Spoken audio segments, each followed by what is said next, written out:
प्रेम से बोला छठी मैया की। डीजे अमित तिवारी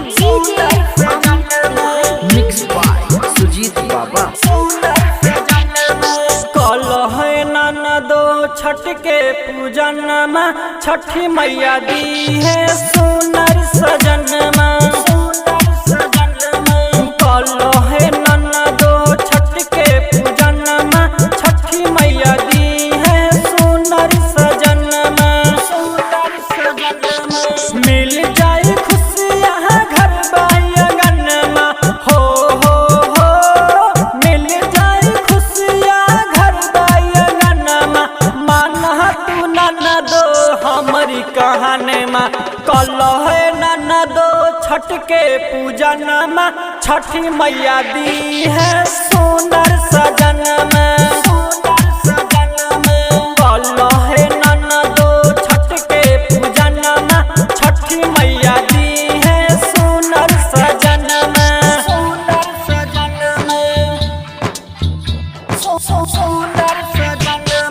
डीजे अमित तिवारी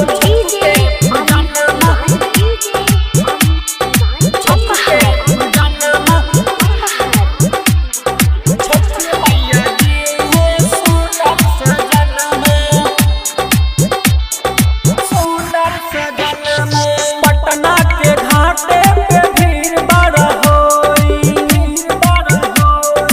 पटना के घाटे पे भीड़ बड़ होई।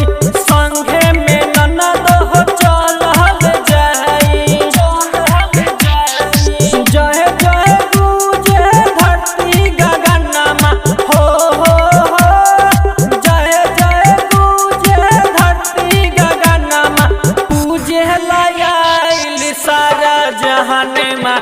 कल है ननदो छठ के पूजन में छठी मैया दी है सुंदर सजन में। कल है ननदो छठ के पूजन में छठी मैया दी है सुंदर सजन में।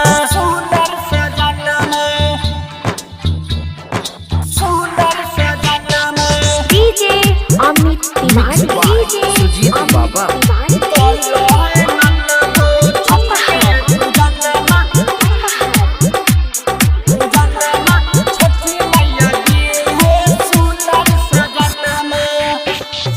टुन टुन दिलवाला हो दौड़ल जाई।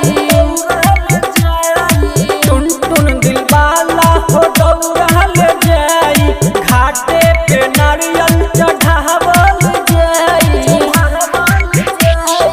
राइटर विकास रोहित शर्मा हो राइटर विकास रोहित शर्मा।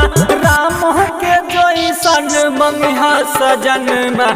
कल है ननदो छठ के पूजन में छठी मैया दी है सुंदर सजन में। कल है ननदो छठ के पूजन में छठी मैया दी है सुंदर सजन में।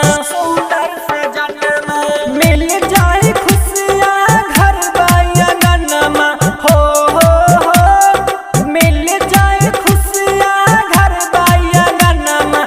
माना तू ननदो हमारी कहन में। कल है ननदो छठ के पूजन में छठी मैया दी है सुंदर सजन में।